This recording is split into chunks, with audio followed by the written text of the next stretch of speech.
couple of years ago, we had 300 million rands worth of infrastructure in terms of CCTV camera technology. There's zero left. It's all been vandalized. We need to get it back in place. So last week, I launched my plan to get Metro Police fully functional, because it's not fully functional.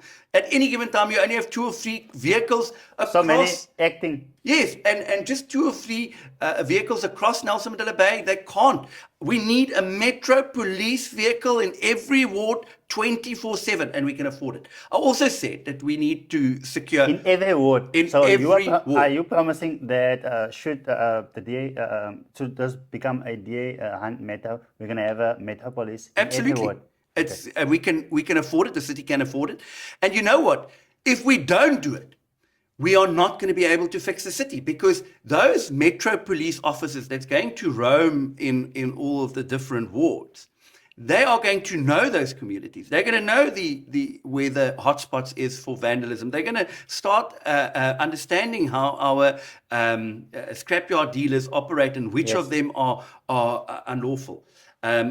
We are going to be able to quickly respond to instances of vandalism, ensure bylaw enforcement. So important. I mean, look at our city. No matter where you go, whether it's the townships, whether it's northern areas, whether western suburbs, everywhere you go, our city is dirty because of illegal dumping. Anyway, I want to move on to the other pledges. Yes. Otherwise, we're never going to get there.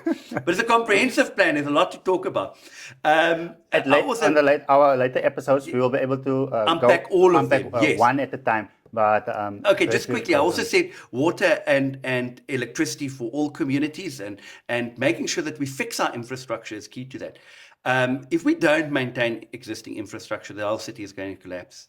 It's on the brink of collapsing, actually. On the brink of collapse, but we're not as bad as many of the bigger ones, as Joburg. So there's still light at the end of the tunnel.